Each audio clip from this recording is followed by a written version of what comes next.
नमस्ते दोस्तों, आप सबका स्वागत है हमारे चैनल साहित्य गैलरी में।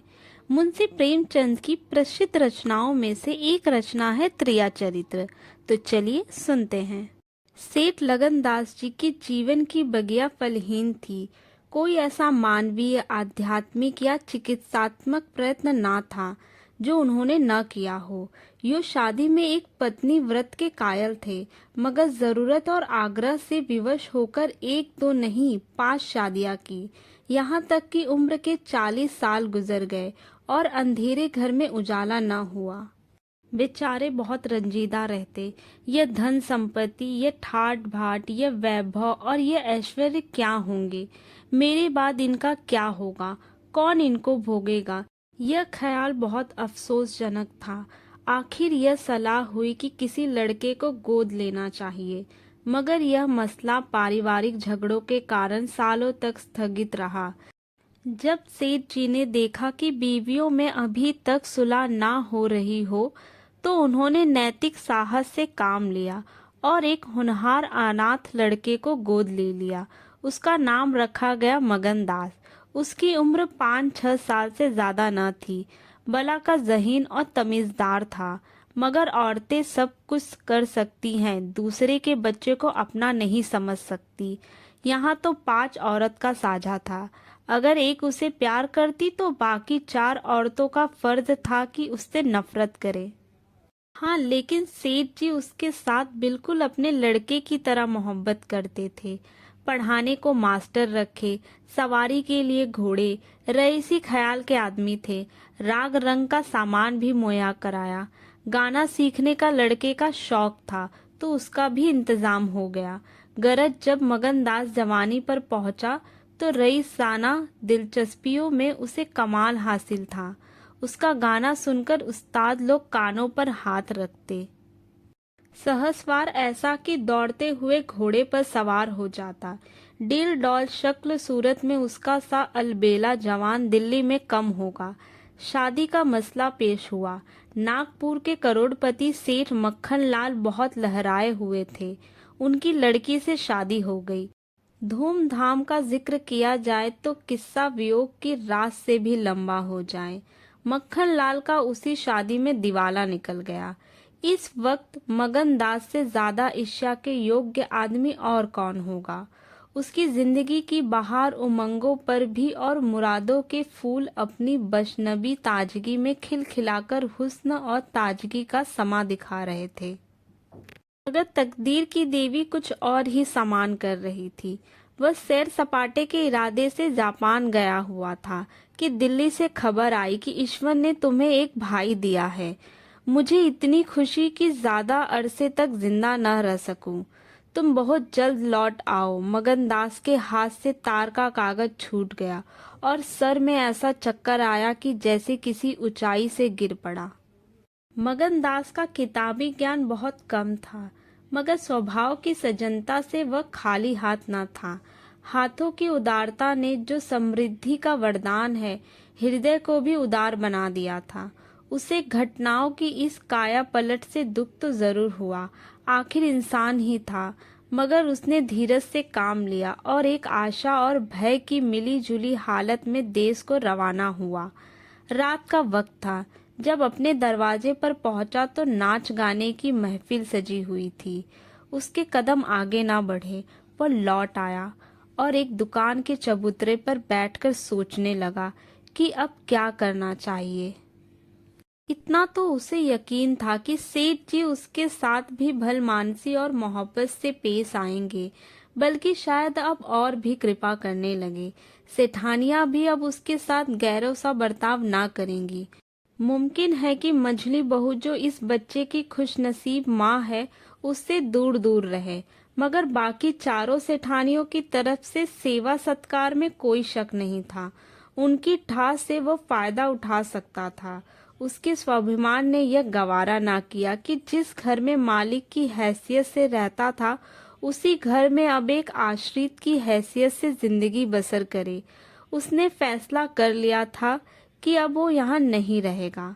मगर जाऊं कहाँ? न कोई ऐसा फन सीखा, न कोई ऐसा इल्म हासिल किया जिससे रोजी कमाने की सूरत पैदा होती। रईसाना दिलचस्पियां उसी वक्त तक कद्र की निगाह से देखी जाती है जब तक कि वे रईसों के आभूषण रहे। जीविका बनकर वे सम्मान के पद से गिर जाती है। अपनी रोजी हासिल करना तो उसके लिए कोई ऐसा मुश्किल काम न था। किसी सेठ साहूकार के यहाँ मुनीम बन सकता था, किसी कारखाने की तरफ से एजेंट हो सकता था, मगर उसके कंधे पर एक भारी जुआ रखा हुआ था। उसे क्या करे? एक बड़े सेठ की लड़की जिसने लाड़ प्यार में परवरिश पाई, उससे यह कंगाली की तकलीफें क्यों झेली जाएंगी? क्या मक्खन लाल की लाडली बेटी एक ऐसे आदमी के साथ रहना पसंद करेगी जिसे रात की रोटी का भी ठिकाना नहीं? मगर इस फिक्र में अपनी जान क्यों खपाऊं? मैंने अपनी मर्जी से शादी नहीं की थी। मैं बराबर इनकार करता रहा। सेठ जी ने जबरदस्ती मेरे पैरों में बेड़ी डाली है। अब वही इसके जिम्मेदार हैं। मुझसे कोई वास्ता नहीं। लेकिन जब उसने दोबारा ठंडे दिल से इस पर सोचा तो बचाव की कोई सूरत नजर न आई। आखिरकार उसने यह फैसला किया कि पहले नागपुर चलूं, जरा उन महारानी के तौर तरीके को देखूं, बाहर ही बाहर उनके स्वभाव की मिजाज की जांच करूं। उस वक्त तय करूंगा कि मुझे क्या करना चाहिए। अगर रईसी की बू उनके दिमाग से निकल गई है और मेरे साथ रूखी रोटियां खाना उन्हें मंजूर है तो इससे अच्छा फिर और क्या। लेकिन अगर वह अमीरी ठाट बाट के हाथों बिकी हुई है तो मेरे लिए रास्ता साफ है। फिर मैं हूँ और दुनिया का गम। ऐसी जगह जाऊं जहाँ किसी परिचित की सूरत सपने में भी ना दिखाई दे। गरीबी की जिल्लत नहीं रहती अगर अजनबियों में जिंदगी बसर की जाए। यह जानने पहचानने वालों की कनखिलियां और कनबतियां हैं जो गरीबी को यत्राणा बना देती है। इस तरह दिल में जिंदगी का नक्शा बनाकर मगनदास अपनी मर्दाना हिम्मत के भरोसे पर नागपुर की तरफ चला, उस मल्लाह की तरह जो किश्ती और पाल के बगैर नदी की उमड़ती हुई लहरों में अपने को ढाल दे। शाम के वक्त सेठ मक्खन लाल के सुंदर बगीचे में सूरज की पीली किरणें मुरझाए हुए फूलों से गले मिलकर विदा हो रही थी। मगर बाग के बीच में एक पक्का कुआं था और एक मौलसीरी का पेड़। कुएं के मुंह पर अंधेरी की नीली सी नकाब थी, पेड़ के सिर पर रोशनी सी सुनहरी चादर। इसी समय एक नौजवान थका मादा कुएं पर आया और लोटे से पानी भरकर पीने के बाद जगत पर बैठ गया। मालिन ने पूछा, कहाँ जाओगे? मगनदास ने जवाब दिया कि जाना तो बहुत दूर, मगर यही रात हो गई। यहाँ कहीं ठहरने का ठिकाना मिल जाएगा? मालिन, चले जाओ सेठ जी की धर्मशाला में, बड़े आराम की जगह है। मगनदास, धर्मशाला में तो मुझे ठहरने का कभी संयोग नहीं हुआ। कोई हर्ज ना हो तो यहीं पड़ा रहूं। यहाँ कोई रात को रहता है? मालिन, भाई मैं यहाँ ठहरने को ना कहूंगी। यह बाई जी की बैठक है, झरोखे में बैठकर सैर किया करती है। कहीं देखभाल ले तो मेरे सिर में एक बाल भी ना रहे। मगनदास, बाई जी कौन? मालिन, यही सेठ जी की बेटी इंदिराबाई। मगनदास, यह गजरे उन्हीं के लिए बना रही हो? मालिन, हाँ, और सेठ जी के यहाँ है ही कौन? फूलों के गहने बहुत पसंद करती हैं। मगनदास, शौकीन औरत मालूम होती है। मालिन, भाई यही तो बड़े आदमियों की बात है, वे शौक ना करे तो हमारा तुम्हारा निबाह कैसे हो? और धन है किस लिए? अकेली जान पर 10 दासियां हैं। सुना करती थी कि भगवान आदमी का हल बूझ जोतता है, वह अपनी आंखों देखा। आप पंखा चलने लगे, आप सारे घर के काम हो जाए। तुम झूठ समझते होगे मगर मैं आंखों देखी बात करती हूँ, उस गर्व की चेतना के साथ जो किसी नादान आदमी के सामने अपनी जानकारी के बखान करने में होता है। बूढ़ी मालिन अपनी सर्वज्ञता का प्रदर्शन करने लगी। मगनदास ने उकसाया, होगा भाई, बड़े आदमी की बातें निराली होती हैं, लक्ष्मी के बस में सब कुछ है, मगर अकेली जान पर 10 दासियां, समझ में नहीं आता। मालिन ने बुढ़ापे के चिड़चिड़ेपन से जवाब दिया, तुम्हारी समझ मोटी हो तो कोई क्या करे। कोई पान लगाती है, कोई पंखा झलती है, कोई कपड़े पहनाती है। 2,000 रुपए में तो सेज गाड़ी आई है। चाहो तो मुख देख लो, उस पर हवा खाने जाती है। एक बंगालिन गाना बजाना सिखाती है, मेम पढ़ाने आती है। कागज पर ऐसी मूरत बनाती है कि अब बोली और अब बोली। दिल की रानी है, बेचारी के भाग फूट गए। दिल्ली के सेठ लगन दास के गोद लिए हुए लड़के से ब्याह हुआ था, मगर राम जी की लीला 70 बरस के मुर्दे को लड़का दिया। जब से यह सुनवाई आई है तब से बहुत उदास रहती है। एक दिन रोती थी। मेरे सामने की बात है, बाप ने देख लिया। समझाने लगे, लड़की को बहुत चाहते हैं। सुनती हूँ दामाद को यहीं बुलाकर रखेंगे। नारायण करे मेरी रानी दूधो नहाए पूते फले। माली मर गया था। उन्होंने आड़ न ली होती तो घर भर के टुकड़े मांगती। मगनदास ने एक ठंडी सांस ली। बेहतर है अब यहाँ से अपनी इज्जत आबरू लिए हुए चल दो। यहाँ मेरा निबाह न होगा। इंदिरा रईस जादी है, तुम इस काबिल नहीं हो कि उसके शौहर बन सको। मालिन से बोला तो धर्मशाला में जाता हूँ, जाने वहाँ खाट वाट मिल जाती है कि नहीं। मगर रात ही तो काटनी है, किसी तरह कट ही जाएगी। रईसों के लिए मखमली गद्दे चाहिए, हम मजदूरों के लिए तो एक पुल ही काफी है। यह कहकर उसने लुटिया उठाई, डंडा संभाला और दर्द भरे दिल से एक तरफ चल दिया। उस वक्त इंदिरा अपने झरोखे पर बैठी हुई उन दोनों की बातें सुन रही थी। ऐसा संयोग कि स्त्री को स्वर्ग की सब सिद्धियां प्राप्त हैं और उसका पति आवारों की तरह मारा मारा फिर रहा है। उसे रात काटने का ठिकाना नहीं। मगनदास निराश विचारों में डूबा हुआ शहर से बाहर निकल आया और एक सराय में ठहरा, जो सिर्फ इसलिए मशहूर थी कि वहां शराब की एक दुकान थी। यहाँ आस पास के मजदूर लोग आ आकर अपने दुख को भुलाया करते थे। जो भूले भटके मुसाफिर यहाँ ठहरते, उन्हें होशियारी और चौकसी का व्यवहारिक पाठ मिल जाता था। मगनदास थका मांदा था ही एक पेड़ के नीचे चादर बिछाकर सो रहा, और जब सुबह को नींद खुली तो उसे किसी पीर औलिया के ज्ञान की सजीव दीक्षा का चमत्कार दिखाई पड़ा, जिसकी पहली मंजिल वैराग्य है। उसकी छोटी सी पोटली, जिसमें 2 एक कपड़े और थोड़ा सा रास्ते का खाना और लुटिया डोर बंधी हुई थी, गायब हो गई। उन कपड़ों को छोड़कर जो उसके बदन पर थे, अब उसके पास कुछ भी न था, और भूख जो कंगाली में और भी तेज हो जाती है, उसे बेचैन कर रही थी। मगर वह दृढ़ स्वभाव का आदमी था। उसने किस्मत का रोना न रोया और किसी तरह गुजर करने की तकदीरें सोचने लगा। लिखने और गणित में उसे अच्छा अभ्यास था, मगर इस हैसियत में उससे फायदा उठाना असंभव था। उसने संगीत का बहुत अभ्यास किया था। किसी रसीक रईस के दरबार में उसकी कद्र हो सकती थी, मगर उसके पुरुषोचित अभिमान ने इस पेशे को खातिर कर दिया। हाँ, वह आला दर्जे का घुड़सवार था और यह फन मजे में पूरी शान के साथ उसकी रोजी का साधन बन सकता था। यह पक्का इरादा करके उसने हिम्मत से कदम आगे बढ़ाया। ऊपर से देखने पर यह बात यकीन के काबिल नहीं मालूम होती, मगर वह अपना बोझ हल्का हो जाने से इस वक्त बहुत उदास नहीं था। मर्दाना हिम्मत का आदमी ऐसी मुसीबतों को उसी निगाह से देखता है जिसमें एक होशियार विद्यार्थी परीक्षा के प्रश्नों को देखता है। उसे अपनी हिम्मत आजमाने का एक मुश्किल से सूझने का मौका मिल जाता है। उसकी हिम्मत अजनाने ही मजबूत हो जाती है। अक्सर ऐसे मार के मदाना हौसले के लिए प्रेरणा का काम देते हैं। मगनदास इस जोश से कदम बढ़ाता चला जाता था कि जैसे कामयाबी की मंजिल सामने नजर आ रही है, मगर शायद वहां के घोड़ों ने शरारत और बिगड़ेलपन से तौबा कर ली थी, या वे स्वाभाविक रूप से बहुत मजे में धीमे धीमे चलने वाले थे। वह जिस गांव में जाता निराशा को उकसाने वाला जवाब पाता। आखिरकार शाम के वक्त जब सूरज अपनी आखिरी मंजिल पर जा पहुंचा था, उसकी कठिन मंजिल तमाम हुई। नगर घाट के ठाकुर अटल सिंह ने उसकी चिंता को समाप्त किया। यह एक बड़ा गांव था। पक्के मकान बहुत थे, मगर उनमें प्रेतात्माएं आबाद थी।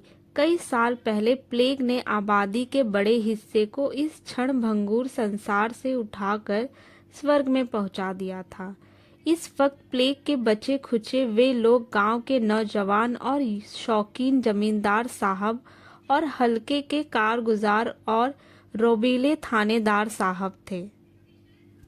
उनकी मिलीजुली कोशिशों से गांव में सतयुग का राज था। धन दौलत को लोग जान का अजाब समझते थे, उसे गुनाह की तरह छुपाते थे।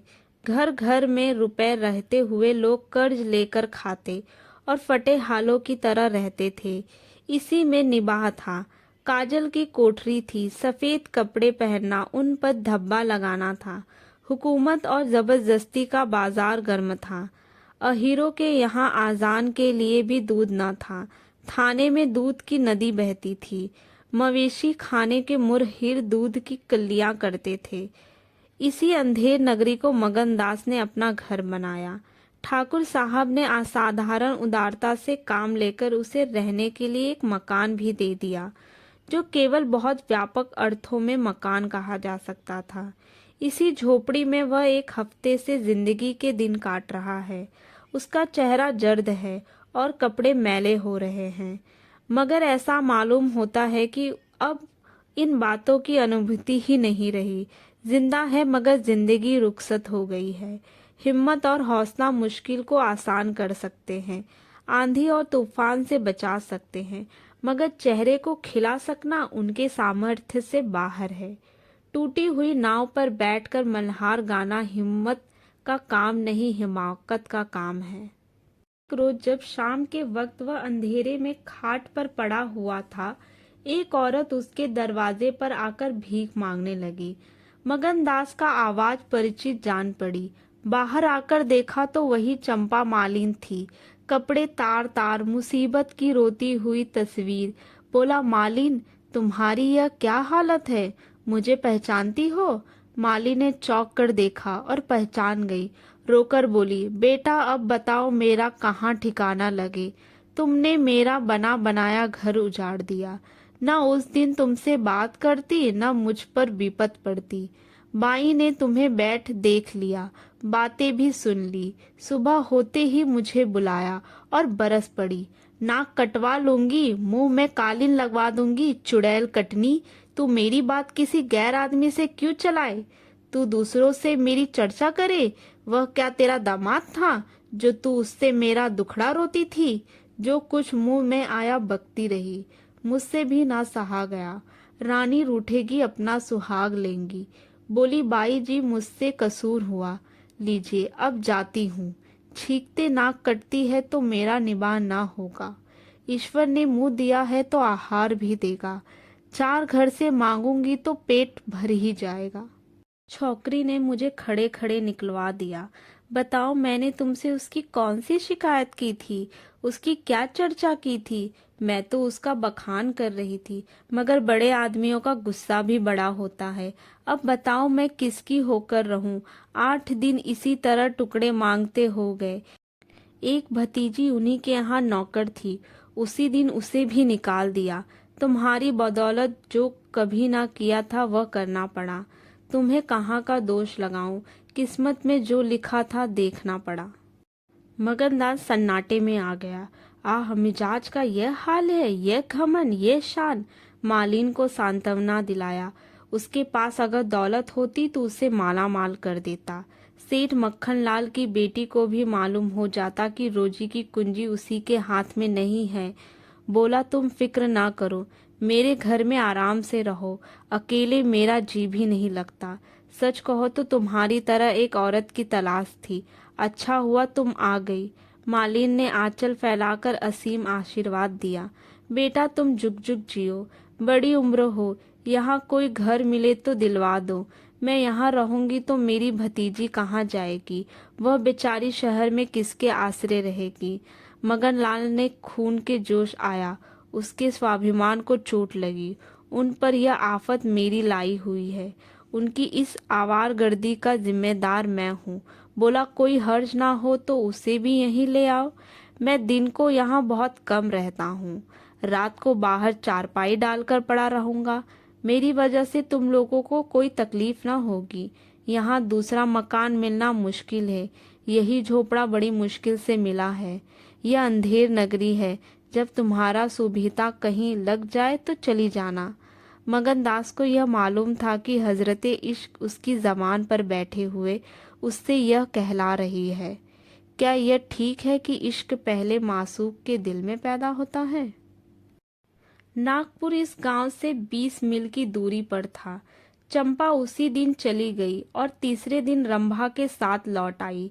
यह उसकी भतीजी का नाम था। उसके आने से झोपड़ी में जान सी पड़ गई। मगन दास के दिमाग में मालिन की लड़की की जो तस्वीर थी उसका रंभा से कोई मेल न था। वह सौंदर्य नाम की चीज का अनुभवी जोहरी था, मगर ऐसी सूरत जिस पर जवानी की ऐसी मस्त और दिल का चैन छीन लेने वाला ऐसा आकर्षण हो, उससे पहले कभी न देखा था। उसकी जवानी का चांद अपनी सुनहरी और गंभीर शान के साथ चमक रहा था। सुबह का वक्त था। मगन दास दरवाजे पर पड़ा ठंडी ठंडी हवा का मजा उठा रहा था। रंभा सिर पर घड़ा रखे पानी भरने को निकली। मगन दास ने उसे देखा और एक लंबी सांस खींचकर उठ बैठा। चेहरा मोहक था, ताजे फूल की तरह खिला हुआ चेहरा, आंखों में गंभीर सरलता। मगन दास को उसने देखा, चेहरे पर लाज की लाली दौड़ गई। प्रेम ने पहला वार किया। मगन दास सोचने लगा, क्या तकदीर यहाँ कोई और गुल खिलाने वाली है? क्या दिल मुझे यहाँ भी चैन न लेने देगा? रंभा, तू यहाँ नाहक आई। नाहक एक गरीब का खून तेरे सर पर होगा। मैं तो अब तेरे हाथों बिक चुका, मगर क्या तू भी मेरी हो सकती है? लेकिन नहीं, इतनी जल्दीबाजी ठीक नहीं है। दिल का सौदा सोच समझ कर करना चाहिए। तुमको अभी जब्त करना होगा। रंभा सुंदरी है, मगर झूठे मोती की आब और ताब उसे सच्चा नहीं बना सकती। तुम्हें क्या खबर कि उस भोली लड़की के कान प्रेम के शब्द से परिचित नहीं हो चुके हैं? कौन कह सकता है कि उसके सौंदर्य की वाटिका पर किसी फूल चुनने वाले के हाथ नहीं पड़े? अगर कुछ दिनों की दिलबस्तगी के लिए कुछ चाहिए तो तुम आजाद हो, मगर यह नाजुक मामला है, जरा संभल के कदम रखना। पेशेवर जातों में दिखाई पड़ने वाला सौंदर्य अक्सर नैतिक बंधकों से मुक्त होता है। 3 महीने गुजर गए। मगन दास रंभा को जो जो बारीक से बारीक निगाहों से देखता, त्यों त्यों उस पर प्रेम का रंग गाढ़ा होता जाता था। वह रोज उसे कुएं से पानी निकालते देखता, वह रोज घर में झाड़ू देती, रोज खाना पकाती। हाय, मगन दास को उन ज्वार की रोटियों में भी जो मजा आता था, वह अच्छे से अच्छे व्यंजनों में भी ना आया था। उसे अपनी कोठरी हमेशा साफ सुथरी मिलती। न जाने कौन उसका बिस्तर बिछा के चला जाता। क्या यह रंभा की कृपा थी? उसकी निगाहें शर्मीली थी। उसने उसे कभी अपनी तरफ चंचल आंखों से ताकते नहीं देखा। आवाज कैसी मीठी, उसकी हंसी की आवाज कभी उसके कान में नहीं आई। अगर मगन दास उसके प्रेम में मतवाला हो रहा था तो कोई ताज्जुब की बात नहीं थी। उसकी भूखी निगाहें बेचैनी और लालसा में डूबी हुई हमेशा रंभा को ढूंढा करती। वह जब किसी गांव को जाता तो मीलों तक उसकी जिद्दी और बेताब आंखें मुड़ मुड़ कर झोपड़े की तरफ देखती। उसकी ख्याति आसपास फैल गई थी, मगर उसके स्वभाव की सरलता और उदारता से अक्सर लोग अनुचित लाभ उठाते थे। इंसाफ पसंद लोग तो स्वागत सत्कार से काम निकाल लेते, और जो लोग ज्यादा समझदार थे वे लगातार तगाजों का इंतजार करते। क्योंकि मगन दास इस फन को बिल्कुल नहीं जानता था, बावजूद दिन रात की दौड़ धूप के गरीबी से उसका गला ना छूटता। जब वह रंभा को चक्की पीसते हुए देखता तो गेहूं के साथ उसका दिल भी पीस जाता था। वह कुएं से पानी निकालती तो उसका कलेजा निकल जाता। जब वह पड़ोस की औरतों के कपड़े सीती तो कपड़ों के साथ मगन दास का दिल छिल जाता। मगर कुछ बस ना था, न काबू। मगन दास की हृदय भेदी दृष्टि को इसमें तो कोई संदेह नहीं था कि उसके प्रेम का आकर्षण बिल्कुल बेअसर नहीं है, वरना रंभा की उन वफा से भरी हुई खातिरदारियों की तुक वह कैसे बिठाता। वफा ही वह जादू है, रूप के गर्व का सर नीचा कर सकता है। मगर प्रेमिका के दिल में बैठने का मद्दा उसमें बहुत कम था। कोई दूसरा मनचला प्रेमी अब तक अपने वशीकरण में कामयाब हो चुका होता, लेकिन मगनदास ने दिल आशिकी का पाया था और जबान मासूक की। एक रोज शाम के वक्त चंपा किसी काम से बाजार गई हुई थी और मगनदास हमेशा की तरह चारपाई पर बड़ा सपने देख रहा था। रंभा अद्भुत छटा के साथ आकर उसके सामने खड़ी हो गई।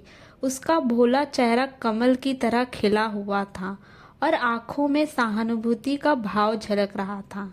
मगनदास ने उसकी तरफ पहले आश्चर्य और फिर प्रेम की निगाहों से देखा और दिल पर जोर डालकर बोला, आहो और रंभा, तुम्हें देखने को बहुत दिन से आंखें तरस रही थी।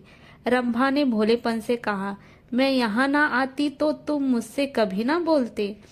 मगनदास का हौसला बढ़ा, बोला, बिना मर्जी पाए तो कुत्ता भी नहीं आता। रंभा मुस्कुराई, कली खिल गई, मैं तो आप ही चली आई। मगनदास का कलेजा उछल पड़ा। उसने हिम्मत करके रंभा का हाथ पकड़ लिया और भावावेश से कांपती हुई आवाज से बोला, नहीं रंभा, ऐसा नहीं है, यह मेरी महीनों की तपस्या का फल है। मगनदास ने बेताब होकर उसे गले से लगा लिया।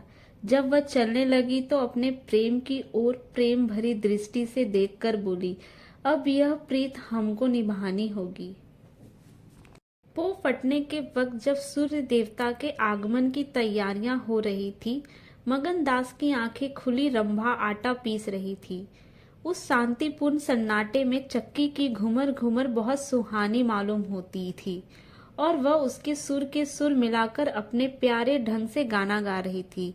झुलनिया मोरी पानी में गिरी, मैं जानू पिया मोके नहे, उल्टी मनवावन मोको पड़ी, झुलनिया मोरी पानी में गिरी।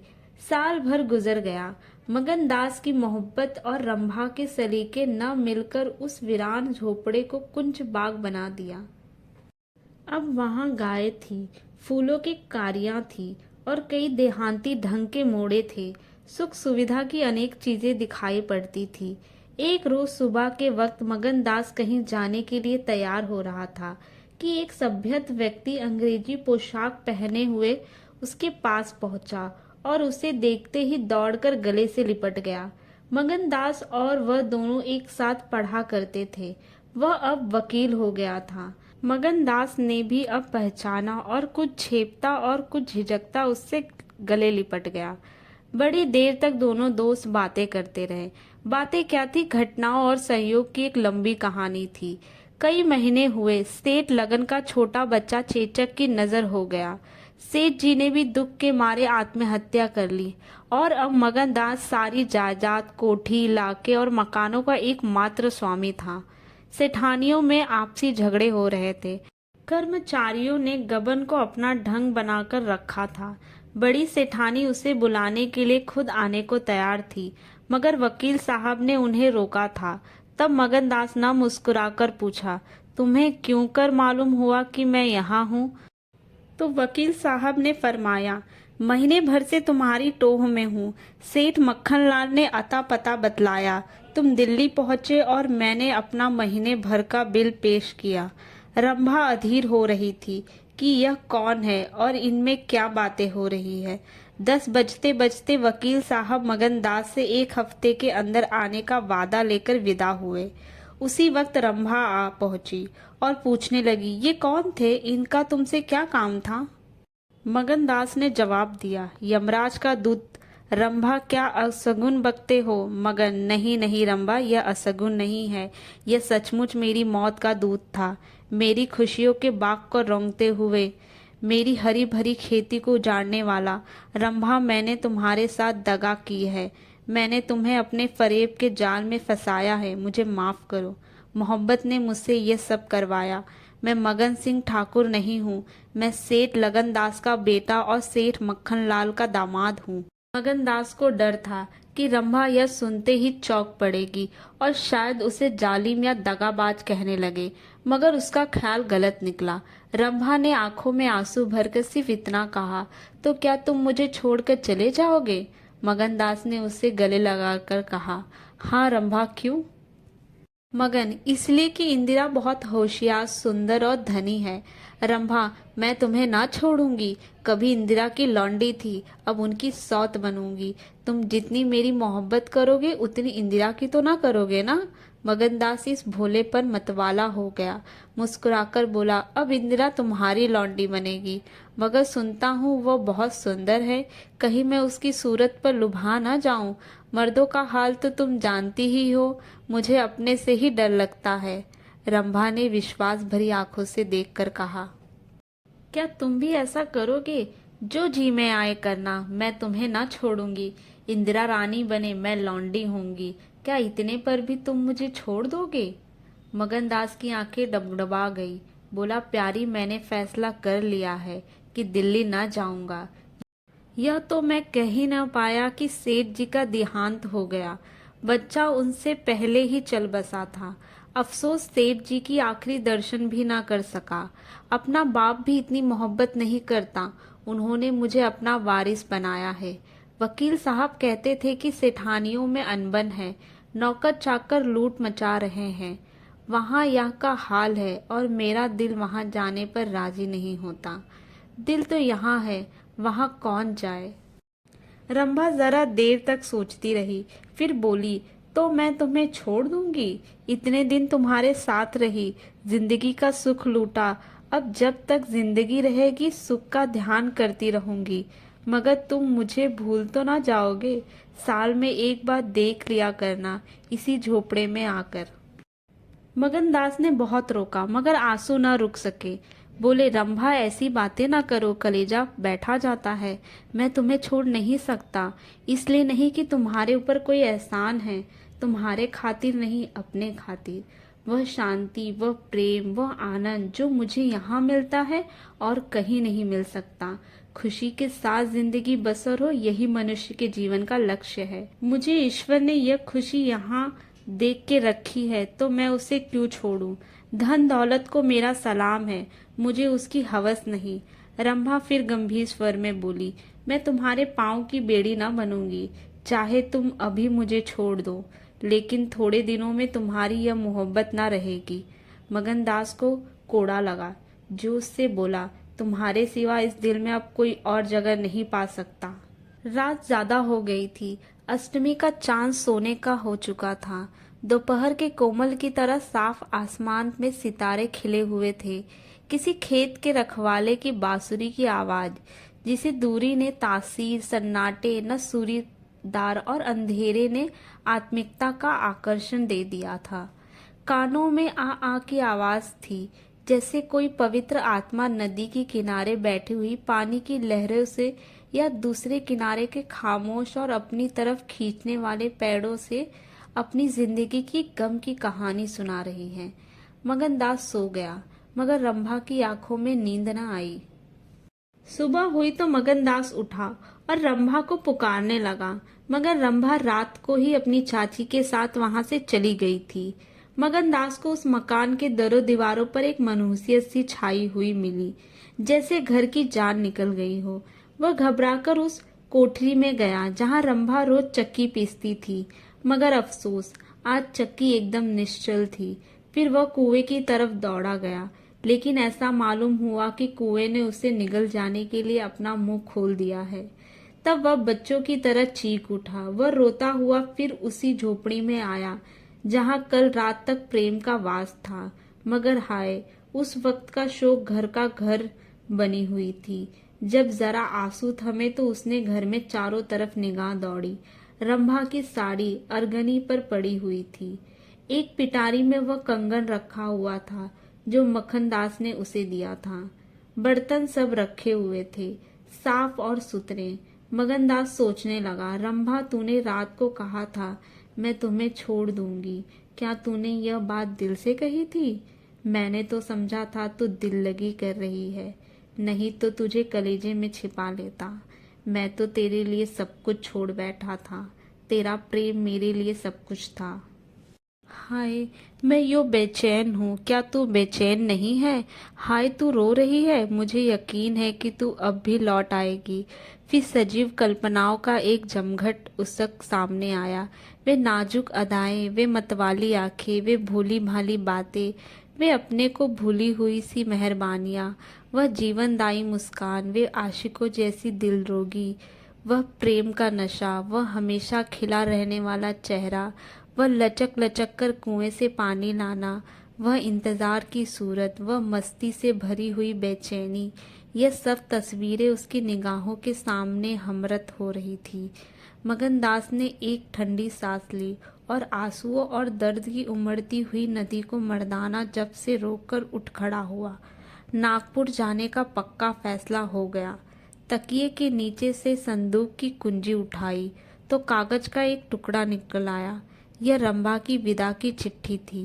प्यारे, मैं बहुत रो रही हूँ, मेरे पैर नहीं उठते, मगर मेरा जाना जरूरी है।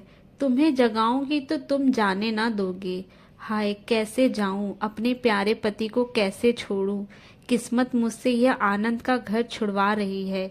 मुझे बेवफा ना कहना, मैं तुमसे फिर कभी मिलूंगी। मैं जानती हूँ कि तुमने मेरे लिए ये सब कुछ त्याग दिया है, मगर तुम्हारे लिए जिंदगी में बहुत कुछ उम्मीदें हैं। मैं अपनी मोहब्बत की धुन में तुम्हें उन उम्मीदों से दूर नहीं रखना चाहती।